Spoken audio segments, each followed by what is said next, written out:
ஆண்டவருடைய நாமம் மகிம்படுவதாக. உங்கள் யாவருக்கும் ஆண்டவராக இயேசு கிறிஸ்துவின் நாமத்தினாலே என் அன்பின் வாழ்த்துக்களை சொல்லிக்கொள்ள ஆசைப்படுகிறேன். எனக்கு அருமையானவர்களே, இந்த நாளில் கூட நல்ல ஒரு பாடத்தை கற்றுக்கொள்ள பிதாவாகி தேவன் நமக்கு உதவி செய்வாராக. சேசுதமாக நல்ல ஒரு பாடம். அழாதே என் ஆண்டவனே, do not cry my lord, do not cry my lord.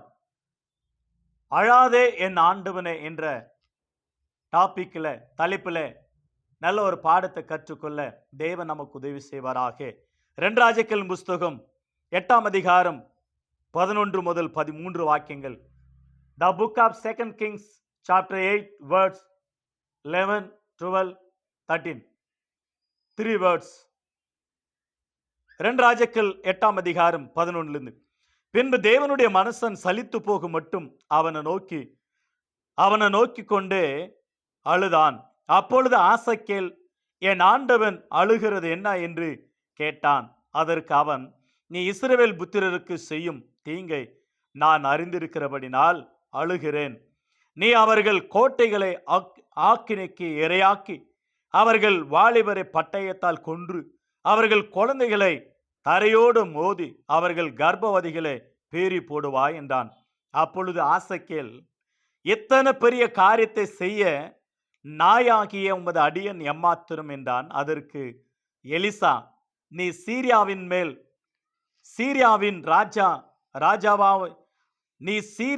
மேல் ராஜாவாவாய் என்பதும் கர்த்தர் தெரிவித்தார் என்றான். அருமையான ஒரு வார்த்தை.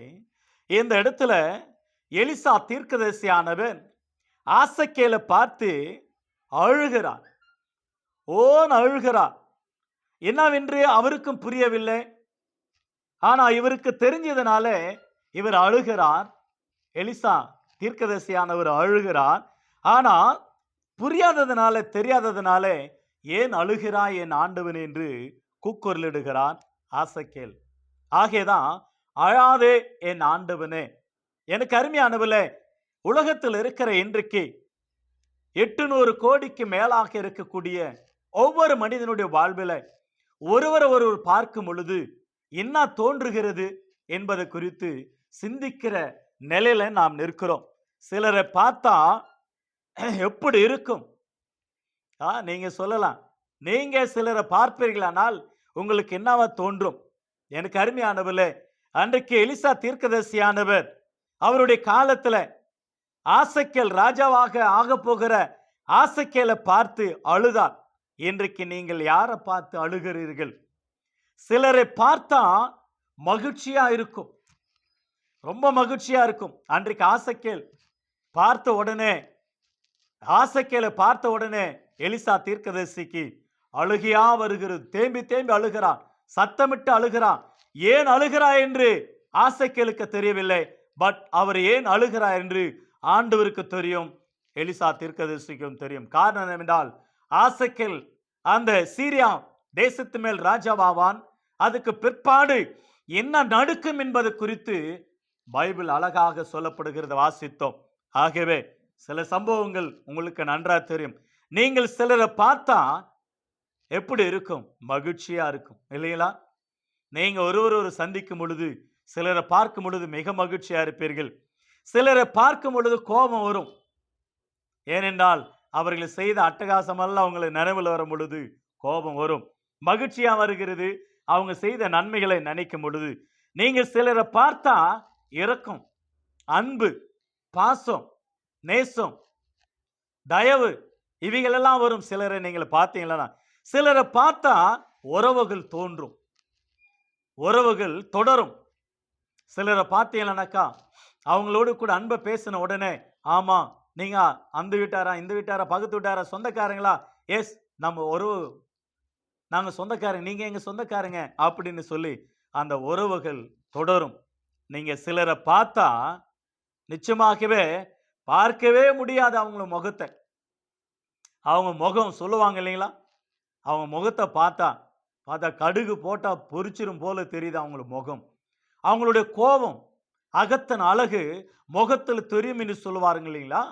அந்த முகத்துல அவங்களுடைய கோபம், ஒருவேளை அனுதாபம், ஒருவேளை ஏமாற்றுகிறது, ஒருவேளை அவங்களுடைய முகம் சுளுகி அந்த அளவுல வித்தியாசமாக அவங்க முகத்திலே காட்டுவாங்க. அவங்க நல்லவங்களா கெட்டவங்களான்னு அகத்தின் அழகு முகத்தில் தெரியும் என்று சொல்வார்கள். நீங்க சிலரை பார்த்தால் அடிக்கணும்னு தோணும். ஏன்? அவங்க அந்த அளவுல உங்கள அடிச்சிருப்பாங்க, உங்க பிள்ளைங்கள அடிச்சிருப்பாங்க, அல்லது வேலை ஸ்தலத்துல அடிச்சிருப்பாங்க, அல்லது ஏதோ ஒன்று செஞ்சிருப்பாங்க, ஏதோ ஒன்று பேசியிருப்பாங்க. அடிக்கணும்னு தோணும். சிலரை நீங்கள பார்த்தீங்களானாக்கா, ஆனா அடிக்கக்கூடாது கிறிஸ்துவர்களாகிய நாம். எனவே அதை நாம் புரிந்து கொள்ள வேண்டும். சிலரை நீங்கள் பார்த்தால் ஓரமாக ஒதுங்கி போக தோன்றும். துஷ்டனை கண்டா தூரம் ஒரு அடின்னு சொல்லுவாங்க இல்லைங்களா? ஆகவே சிலரை பார்த்தா நம்ம ஒதுங்கி போகணும், தலையை வணங்கி போகணும், கண்டுக்காம போகணும், காணாம போயிடணும். சில பேர் பார்த்தீங்கன்னாக்கா காசு கேட்க போறான் அப்படின்னு ஒதுங்கி போவாங்க. சில பேரை பார்த்தீங்கன்னா கடங்காரன் வந்துட்டான், முகத்தை மறைத்து கொண்டு, இப்போ மாஸ்க் வந்துடுச்சு இல்லையா, முகத்தை மறைத்து கொண்டு ஓடுவாங்க. ஆகையினால சிலரை பார்த்தா பார்க்காம போவாங்க. ஏன்? இவங்க ரொம்ப ஏழையா இருப்பாங்க, ஆகையினால அவங்களாண்ட நான் பேச்சு. பணக்காரனானா இறங்கி ஓடுவான், காரை விட்டு, பைக்கை விட்டு, எல்லாத்தையும் விட்டு. பட் ஏழைகளா இருந்தால் ஒதுங்கி போவான். சொந்த பந்தம் கூட யார் என்று கேட்பார்கள். நீங்க சிலரை பார்த்தா நிச்சயமாகவே கொன்று போடணும்னு கூட தோணும். ஆகையினால தான் சிலரை பார்க்கும் பொழுது கொன்று போடுகிறான். சிறைச்சாலைந்து வரும் பொழுது சிறைச்சாலை ஏன் போறான்? இவனை கொலை செஞ்சதுனால அவன் போய் தண்டனை அனுபவிச்சுட்டு வரான், ஜாமீன்ல வரான், அல்லது ஏதோ பெயில் வரான்னு வச்சுங்க, அவனை எப்போ ஒன்று பார்த்துக்கிட்டே இருப்பானுங்க. பார்த்த உடனே கொன்று போடுவானுங்க பாருங்க. சிறைச்சாலை வரும் பொழுது 15 நிமிஷத்துல கொன்று போட்டாங்க, 20 நிமிஷத்துல கொன்று போட்டாங்க தன்னுடைய மனைவிக்கு முன்னதாக ஒரு ரவுடி. இப்படி பார்த்து வந்து கொன்று போடுவார்கள். அவங்க ஏன்? பகைகள், கோபம், கொலவெறிகள், அந்த பழைய பகை, எதிரிகள், எரிச்சல்கள், பிசினஸ் காரியங்கள், அவங்களுடைய நிலம், சொத்து, கணவன் மனைவி, கள்ள தொடர்கள், கள்ள காதல்கள், பணம், ஏமாற்றும், இவைகள் மோசம் போனவர்கள் தான் பார்க்கும் பொழுது அவர்களை கொன்று போடணும் என்ற தோன்றும் சிலருக்கு. அது செய்யக்கூடாது. அது அரசாங்கம் செய்கிற வேலை, நாம் செய்யக்கூடாது. நாம் செய்ய வேண்டிய வேலையெல்லாம் அரசாங்கத்தோட கம்ப்ளைண்ட் பண்ணணும், முறையிடணும், அவ்வளோதான். நாம் செய்யக்கூடாது அப்படிப்பட்ட காரியங்கள். கொலையானாலும், அடியானாலும், திட்டானாலும், நிந்திக்கிறதானாலும். சிலரை பார்க்கும் பொழுது சில பாடல் வரும், உங்களுக்கு வரும் இல்லைங்களா? வாலிபர்கள், குடிக்காரங்க, பொறுமையா இருக்கிறவங்க, ஏமாற்றுகிறவங்களை பார்த்து சில பாடல்கள் வரும்.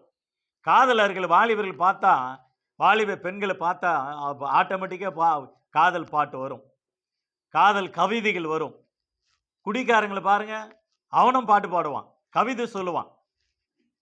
என்னென்ன வார்த்தைகள் குடிச்சாதான் ஆட்டோமேட்டிக்காக அந்த வார்த்தைகளெல்லாம் வரும். லவர்ஸ் அவங்களுடைய பாடல்கள் பாருங்க வித்தியாசமாக வரும். சிலர்களை பார்த்தாவே வரும். சொல்லுவாங்களா, பார்த்தாலும் பார்க்காவிட்டாலும் நான் பார்த்துக்கிட்டு தான் இருப்பேன்னு ஏதோ ஒன்று வார்த்தை. சிலரை பார்த்தா பரிதாபம் வரும். ஏன்? ஏழைங்க, தரித்திரர்கள், அதாவது தர்மம் ஏந்துறவங்க, பிச்சைக்காரன் சொல்லுவாங்க, சொல்லக்கூடாது, தர்மம் ஏந்துகிறவர்கள், அவர்களை பார்த்தாவே ஒரு பரிதாபம். ஏன் அந்த பரிதாபம் என்றால் அவங்களுக்கு உதவி செய்யணும், ஏதாகிலும் அவங்களுக்கு நன்மை செய்யணும் அப்படின்னு சொல்லி. சிலரை பார்த்த ஆச்சரியம், சிலரை பார்த்த ஆச்சரியம், சிலரை பார்த்த அதிசயம், சிலரை பார்த்த அற்புதம், சிலரை பார்த்தா மைண்டே பிளாக் ஆயிடும். ஏன்? அவங்களுடைய அதிசயமான படிப்பு ஒரு பக்கம், வேலை ஒரு பக்கம், அவங்க செய்கிற காரியங்கள் ஒரு பக்கம், அவங்க பேசுகிற பேச்சு, பில்லியண்டாக பேசுகிற பேச்சு, மில்லியன் கணக்கில் ஜனங்களை இழுக்கக்கூடிய அவங்களுடைய பிரீச்சு, அதை நாம் ஆச்சரியப்படுவோம், எப்படி ஒரு டேலண்ட் அப்படின்னு. சிலரை பார்த்தாக்கா ரொம்ப ஆச்சரியப்படும். ஏனென்றால், ஐயோ இவன் ஏமாற்றுக்காரன், இவன் திருடன், மோசமானவன், குடும்பங்களை பிரிக்கிறவன், சண்டை உண்டாக்குகிறவன், மந்திரக்காரன், பொய் சொல்றவன், குறி வைக்கிறவன், சூனி வைக்கிறவன், போராமை பிடிச்சவன், எரிச்சல் பிடிச்சவன், கோபக்காரன், ஐயோ இவங்களை பார்த்தாவே என்று சொல்லி அப்படியே ஆச்சரியப்பட்டு பிரமித்து ஓடியே போயிடுவாங்களே பார்த்தீங்களேன். ஆனா சிலரை பார்த்தா ஆழதான் தோன்றும், சிலரை பார்த்தா ஆழ தோன்றும். அதுதான் இன்றைக்கு எலிசா தீர்க்கதரிசியானவர் சிலரை பார்த்தார், அற்புதம் செய்தார். சிலரை பார்த்தார், ஆண்டவருக்குள்ள நடத்தினார். சிலரை பார்த்தார், ஆண்டவருடைய அன்பு எடுத்து சொல்லினார். ஆனா ஆசகேல பார்த்தா ஓன்னு அழுகிறான். தார தாரையா கண்ணீர் விட்டு அழுகிறான், சத்தமிட்டு அழுகிறான்.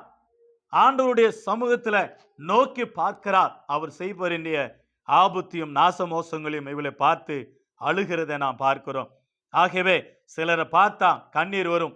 எங்கே, ஏன், எப்படி, எதற்காக, எப்பொழுது, அவங்க பேச்சு, அவங்க நடக்கை, அவங்க எண்ணங்கள், அவங்க பார்வை, அவங்க குடும்பங்கள், அவங்க கூட்டாளிகள், அவங்க போடுற வேஷம், அவங்க போடுற மோசம், அவங்க செய்கிற துரோகம், அவங்க ஏமாற்று வேலை, பொய், பித்தலாட்டம், சண்டை, போராமை, எரிச்சல்கள், இவைகள் எல்லாவற்றையும் வைத்து கொண்டு இருக்கிற ஒரு மனுஷியோ மனுஷனையோ பார்த்தா எப்படி வரும்? நமக்கு பயங்கரமா அழதான் தோன்றும் அப்படிப்பட்டவர்களை. கணவன் மனைவி அநேகர் சீட்டு போட்டு ஏமாத்துறவங்கள உண்டு. அவங்கள பார்த்தா அழ தோணுமா, அடிக்க தோணுமா, பரிதாபப்பட தோணுமா? அல்லது மருமகள் மாமேரையும் மாமனாரையும் அடிக்கிறத பார்த்தா, சாப்பாடு கொடுக்காம, துணி துவைச்சு கொடுக்காம, உதவி செய்யாம அவங்கள அடிச்சு வீட்டை விட்டு விரட்டுற மருமகளை பார்த்தா அழதான் தோணும். மருமகனை பார்த்தா அழதான் தோணும். மாமனார் மாமியாரையும் பார்த்தா அழதான் தோணும். அவங்கள வீட்டில் சேர்க்க மாட்டாங்க பிள்ளைங்களை, பெற்றோர்களை வீட்டில் சேர்க்க மாட்டாங்க பிள்ளைங்க. இப்படி அந்த வீடு அழகா இருந்த வீடு இப்பொழுது மாமேர் மருமகளை பார்த்து அழுகிறா ஒவ்வொரு நாளும். என்னுடைய மகன் பேசுவதில்லை, என் பிள்ளைகள் பேசுவதில்லை, என் பேர பிள்ளைகள் பேசுவதில்லை, எனக்கு சாப்பாடு போடுறதில்லை, எனக்கு வசதி வாய்ப்புகள் கொடுக்கறதே இல்லை. என் மருமக இப்படி என்னை கொடுமைப்படுத்துறான். ஒரு பக்கமாக மாமேரை பார்க்கும் பொழுது மருமகளுக்கு அழுகை. என்ன அழுகை? ஏன் இப்படிப்பட்ட ஒரு குடும்பத்துல நாங்கள் கிடைத்தோம்? ஏன் இப்படி கிடைத்தோம்? நாங்கள் ஒரு குடும்பத்துல இப்படிப்பட்ட ஒரு வாழ்க்கை எனக்கு வேணுமா என்று சொல்லி ஒரு மருமகள் வீட்டை பார்த்து அழுகிறதை பார்க்கிறோம். திருமணம் ஆன பிற்பாடு மனைவி கணவனை பார்த்து கேட்டாங்களே, எங்க அப்பா எங்க வீட்டுல ராணி மாரி வைத்திருந்தாரா? உடனே அவங்க மனைவியை கூப்பிட்டுக்கிட்டு ஓடி போய் மாமனார் வீட்டுக்கு கொண்டு போய் விட்டு, மாமா சொல்லுங்க, உங்க மகா எந்த நாட்டுக்கு ராணியா இருந்தாங்க? எங்க அப்பா ராணி மாரி வைத்திருந்தாருன்னு சொல்றாங்க அடிக்கடிக்கு. உங்க மக சொல்லுங்க, எந்த நாட்டுக்கு ராணி? இல்லப்பா இப்படிப்பா சம்பவம்னு சொன்னாங்களாம். சொல்லிட்டு பிற்பாடு 25 வருஷமா கல்யாணம் பண்ணி கொடுக்கும் பொழுது அப்பா அம்மா ஓன்னு தேம்பி தேம்பி அழுவாங்க பாருங்க. அண்ணன், அக்கா, தங்கச்சி பாசம். ஒருவேளை ஒன்று சொல்றேன் பாருங்க, அந்த வீட்டுக்கு அந்த அப்பாவும் அம்மாவும் ஏன் அழுறாங்களேன்னா, 25 வருஷமா படாது பாடுபட்டு இவளை நான் வளர்த்தேன், இப்பொழுது எவனோ ஒரு இழிச்சும் வாயும் கிடைச்சான் இவளுக்கு, அவன் ஜத்தான் அப்படின்னு ஓன்னு அழுவாங்களாம். அது ஜோக்கா சொல்லுவாங்க, தப்பா நினைக்க பாருங்க நீங்க. அழறாராம் அப்பா, 25 வருஷமா இவளை அந்த படாது பாடுபட்டேன், இவ தொல்லை தாங்க முடியாத, நெருப்பை மடியில கட்டின மாதிரி கட்டி வச்சிருந்தேன், எவனோ கிடைச்சான் இழிச்சு வாய் அவன் தலையில கட்டிட்டேன், அப்பா நிம்மதியா அப்பா அந்த கடவுளை நோக்கி ஆயிரான்னு என்ன தெரியல ஒரு அப்பா அம்மா. இல்லையா? ஆகவே எனக்கு அருமையானவில்லை, ஏன் அழுகிறாங்க? மாமியார் அழுறாங்க, மருமக அழுறாங்க, மாமனார் அழறார், மருமகன் அழறான். இப்படிப்பட்ட ஒரு மருமகன் கிடைச்சானே, குடிகார பாவி, இப்படி கொடுமைப்படுத்துறானே என் மகளை. அழுகை ஒரு பக்கம். ஒரு பக்கமாக மருமகள் வந்த பிற்பாடு வீட்டில் ஒன்று சேரவில்லை பிள்ளைகள். ஒவ்வொருவருமாக ஒவ்வொரு பக்கமாக ஓடி விடுகிறார்கள். குறைகள், குற்றங்கள், போராமைகள், எரிச்சல்கள், சண்டைகள், சலசலப்புகள், முறுமுறுப்புகள், கணவனாண்டு போட்டு கொடுத்து அப்பா அம்மா அடிக்கிறது, நிலத்துக்காக, சொத்துக்காக, பணத்துக்காக, பதவிக்காக, வீட்டுக்காக, எல்லாவற்றுக்காக மாமனார் அடிச்சு தொருத்துவது. பென்னி மில் என்று தானே அருமையாக பென்னி கம்பெனி, அதாவது ரைமன் துணி, அதனுடைய ஓனர் ரொம்ப பெரிய பணக்கார். அந்த பணக்காரர் அவருடைய சொத்தெல்லாம் தன்னுடைய மகன் மேல் எழுதிவிட்டார். அதுக்கு அடுத்தது அவங்க குடும்பத்து மூலமாக துரத்தப்பட்டு நடுத்தெருவில் நின்று நிலைமை. எவ்வளோ பணக்காரனானால் அந்த மாதிரி ஏழைகள், பணக்காரர்கள் எத்தனையோ பேர் மருமக வந்த பிற்பாடு வீட்டை விட்டு வருத்தப்பட்ட நிலைமை. அவர்களை பார்த்து அழ தோண்டுமா? சிரிக்க தோன்றுமா? அடிக்க தோன்றுமா? பரிதாபப்பட தோன்றுமா? இரக்கம் தோன்றுமா? அன்பு தோன்றுமா? பாசம் தோன்றுமா? நீங்க எப்படி இருக்கிறீங்க? உங்க மாமனாரை நீங்க எப்படி நடத்துறீங்க? உங்க மாமியார் எப்படி நடத்துறீங்க? அந்த வீட்டுக்கு நீங்க செல்லப்பிள்ளையா வந்து அவங்களுடைய செல்வாக்கெல்லாம் பறித்து கொண்டு அவர்கள் பரிதாபத்தில் விடுகிறீர்களே, இது சாபம், இது மோசம், இது அநியாயம், இது அக்கிரமம், இது நடக்கக்கூடாது. அப்படி செயல்படவும் கூடாது. உங்களுக்கும் ஒரு நாள் வரும், அந்த நிலைமையில நீங்கள் போகக்கூடாது. நீங்கள் எதை விதைக்கிறீர்களோ அதை நீங்கள் அறுப்பீர்கள். ஆகவே மற்றவர்களை அழ வைத்து அழகு பார்க்க வேண்டாம். அவர்களை மகிழ்ச்சியாக்கி அழகு பாருங்கள். அப்பொழுதுதான் அவங்களுடைய வாழ்க்கை செழிக்கும், ஆசீர்வாதமா இருக்கும். ஆகவே எனக்கு அருமையான கர்த்தருடைய ஜனமே, இந்த நாளுக்குள் சேசுதமாக வசனம் பாருங்களேன். அருமையா சொல்றாரு, என் ஆண்டவன் அழுகிறது என்ன? அவனை நோக்கி சலித்து போக மட்டும் அழுதானா. சில பேர் பிள்ளைங்களை பார்த்து கண்ணீருட்டு அழுவான் பாருங்க. என் பிள்ளை இப்படி வளர்த்தேன், இப்படி ஆளாக்கினேன். பொண்ணு பார்க்கும்போது பாருங்களேன், என் பையனுக்கு பச்சை கிளியை போல இருக்கணும், அவ்வளோ அழகா பியூட்டியா இருக்கணும். அந்த பச்சை கிளியை டெய்லி கொத்தி கொண்டே இருக்கிறது. அழகான பெண்ணு வேணும். அந்த அழகை கொண்டாந்து இன்னைக்கு நாங்கள் அசிங்கப்படுகிறோம். குணசாலியான ஸ்திரியை தேடுவன் கண்டுபிடிப்பவன் யார் என்று வேதம் சொல்லுகிறது. புத்தியுள்ள ஸ்திரி தான் வீட்டை கட்டுகிறான்னு சொல்லப்படுகிறது. ஆகவே அழுது அழக பார்க்க கூடாது. அவர்கள் அழகா இருக்கிறத பார்த்து நாம் அழகு பார்த்து ரசிக்க வேண்டும். ஆகவே அந்த வசனம் சொல்லப்படுது 2 ராஜாக்கள் 8ஆம் அதிகாரம் 11ல் சலித்து போக மட்டும் எலிசா தீர்க்கதரிசி அழுகிறார். 12ல் கேட்கிற ஆசகேல், ஆண்டவன் என் ஆண்டவன் அழாதே என் ஆண்டவனை ஏன் அழுகிறாய்? ஆனா 13ல் சொல்றாரு, 12ஆம் வசனத்திலேயே அருமையா சொல்றாரு, நீ இஸ்ரவேல் புத்திரருக்கு செய்யும் தீங்கை நான் அறிந்திருக்கிறபடினாலே நான் அழுகிறேன். என்ன ஒரு வார்த்தை பாருங்க. சமுதாயத்துல எத்தனையோ குடும்பங்கள் சீர்கெட்டு ரொம்ப சின்ன பின்னமா போய்விட்ட குடும்பங்களை நாம் பார்க்கிறோம். பிள்ளைகள் வீடுகளிலே மருமகள் வந்த உடனே சில நேரங்களில் கடைகளில், வியாபார ஸ்தலங்களில், வேலை ஸ்தலங்களில் கள்ள தொடர்பு உண்டாகி கணவனை கொலை செய்கிறத பார்க்கிறோம், மனைவியை கொலை செய்கிறத பார்க்கிறோம். ஒருவேளை பில்லி சூனி வைத்து மாமேரி மருமகளுக்கு, மருமகள் மாமேரிக்கு, பிள்ளைங்களுக்கு பில்லி சூனி வைத்து கோல் மூட்டுது, கோல் மூட்டி குடும்பத்தை பிரிப்பது. ஆண்டவருக்கு மகிமுண்டாகட்டும். உபாகமத்தில் வாசிக்கிறோம், உன் ஜனத்துக்குள்ள அங்கும் இங்கும் கோல் சொல் திரியாயாக, கோல் சொல்லாயாக. 12ஆம் அதிகாரம் ரோமர் புஸ்தகத்தில் கூட பழி வாங்குவதில் கர்த்தருக்குரியது, கோல் சொல்லி திரியாது இருப்பாயாக என்று எழுதியிருக்கிறது என்று ஆண்டவர் அருமையா சொல்லுகிறது பார்க்க. எனக்கு அருமையான கர்த்தருடைய பிள்ளை, நம்முடைய வாழ்க்கையில பொய் சொல்லுகிற காரியங்கள், பொய் சாட்சிகள், பொய் சொல்லி குடும்பங்களை பிரிப்பது, பொய் சொல்லி ஏதோ ஒரு காரியத்தை செய்வது, பொய் சொல்றது. ஆகியனால்தான் ஆண்டவர் அதை அருவருக்கிறார். வெளிப்படுத்தும் விசேஷம் 21ஆம் அதிகாரம் 8ஆம் வசனத்துல பொய் சொல்லுகிறவர்கள் நரகத்துக்கு போகார்கள். நரகத்துக்கு போவாங்க. பொய் சொல்லக்கூடாது. பொய் சொன்னால் நரகம். பொய் சொல்லக்கூடாது. நீதிமொழிகள் புஸ்தகம் 6ஆம் அதிகாரம் வசனம் 16 முதல் 19ல் 6 காரியங்களையும் 7ஐயும் ஆண்டவர் அருவருக்கிறார். அதில் ஒன்று பொய் நாவு, பொய் சாட்சி, பொய் சொல்லுவது, கோல் சொல்லுவது. இவைகள் ஆண்டவருக்கு அருவருப்பானவைகள். அவைகளை சொல்லக்கூடாது. குடும்பங்களில் பிரிவுகள், பிரித்து வைத்து வேடிக்கை பார்க்கவாங்க. தகாத உறவுகள் மூலமாக ரொம்ப குடும்பங்களை கெட்டு போயிடும். மருமகன் மாமியாரோடு கூட,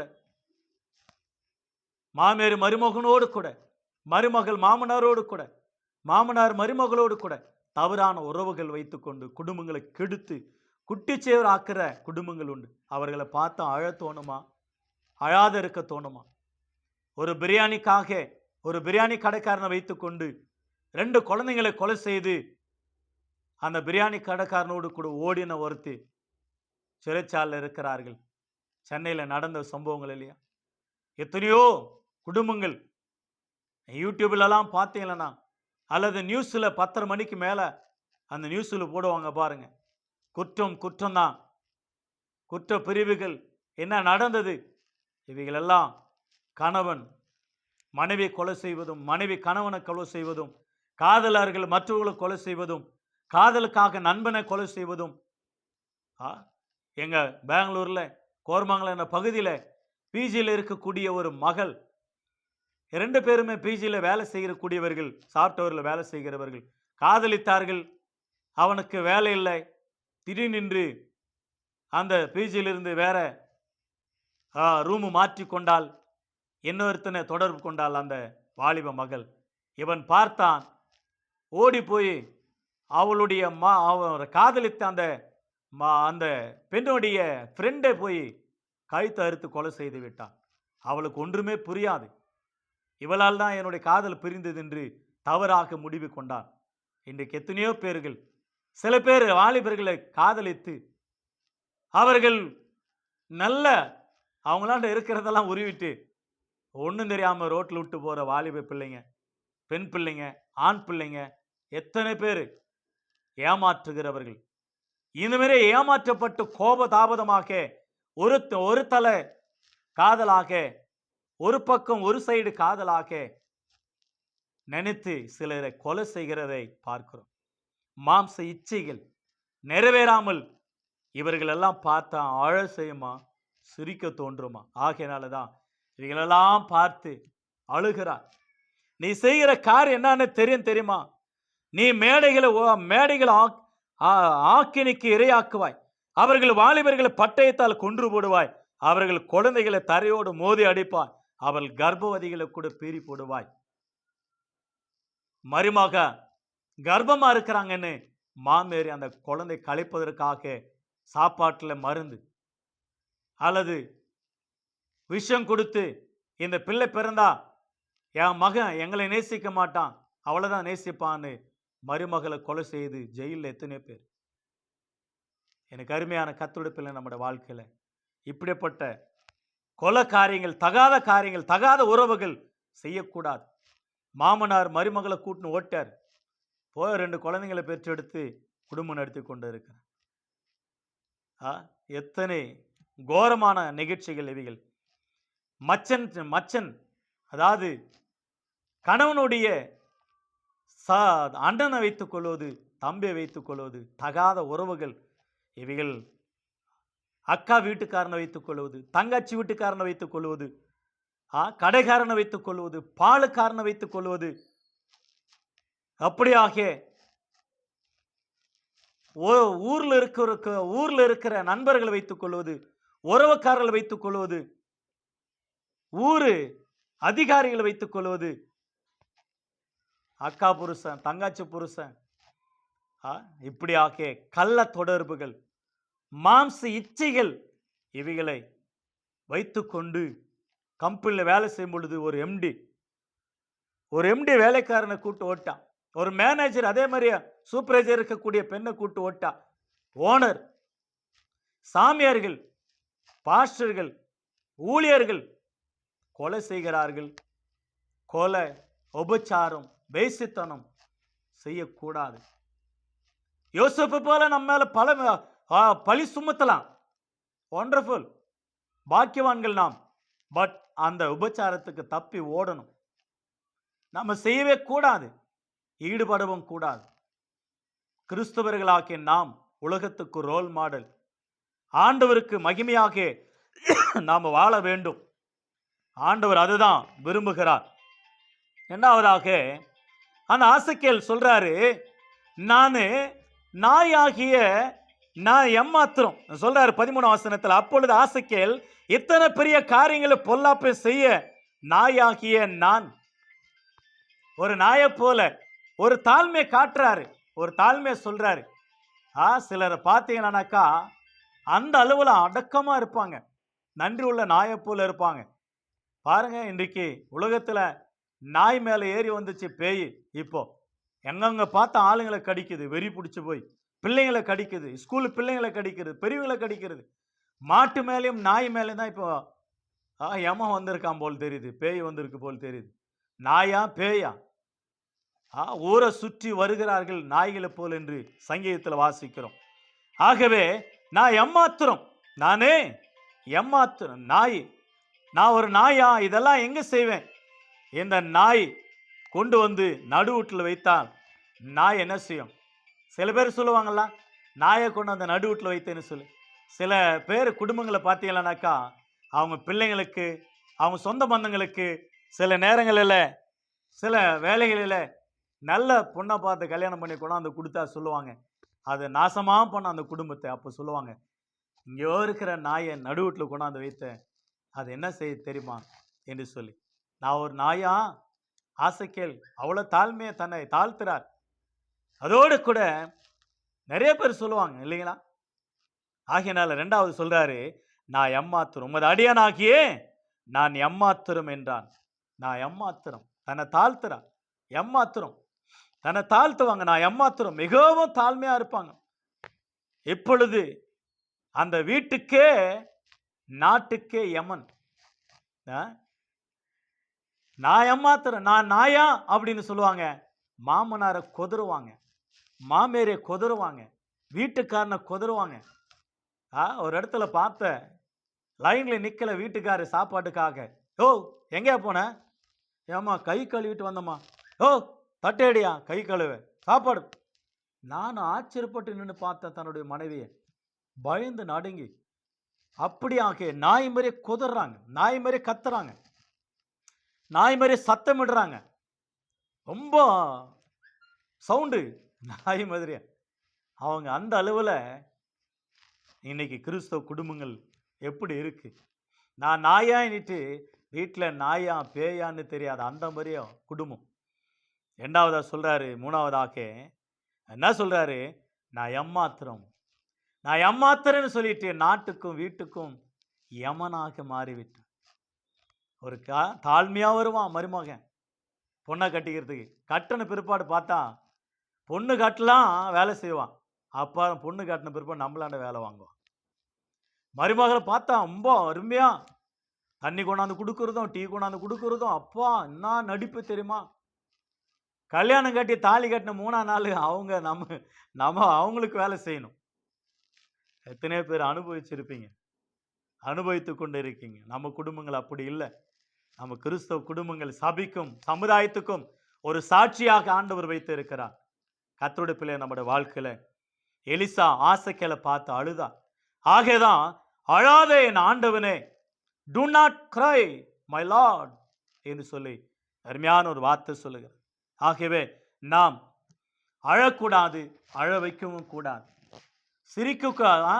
சிரித்து வாழ வேண்டும், பிறர் சிரிக்க வாழ்ந்திடாது என்று ஒரு வாசகம் உண்டு, பாடலும் உண்டு. ஆகவே எனக்கு அருமையான கர்த்தருடைய நம்முடைய வாழ்க்கையில் அநேகருடைய வாழ்வில் இப்படிப்பட்ட அழுகை சிலரை பார்த்தா அழ சொல்லும், சிலரை பார்த்தா சிரிக்க சொல்லும், சிலரை பார்த்தா ஆச்சரியப்படும், சிலரை பார்த்தா மைண்ட் பிளாக் ஆகிடும். இப்படிப்பட்டவங்களா ஐயோ என்று சொல்லி. ஆகினால நாம் அப்படிப்பட்ட ஜனங்களுக்காக ஜெபிப்போம், குடும்பங்களுக்காக ஜெபிப்போம். கிறிஸ்துவ குடும்பங்களாக கிறிஸ்துவலாக நாம் ஒரு முன்மாதிரியா, எச்சரிக்கை, ஆசீர்வாதமா ஆண்டவராகிய தேவனுக்காக மகிமையாக குடும்பங்கள் கிறிஸ்துவுக்காக முன்மாதிரியா வாழ கர்த்தர் உதவி செய்யட்டும். உங்கள் எல்லாரும் கர்த்தர் ஆசீர்வதிப்பாராக. God bless you all. God bless you. கர்த்தர் உங்களை ஆசீர்வதிப்பாராக. God bless you all. எங்களுக்காக ஜெபம் பண்ணுங்க, கர்த்தர் உங்க கூட இருப்பாராக. God bless you all. Praise the Lord.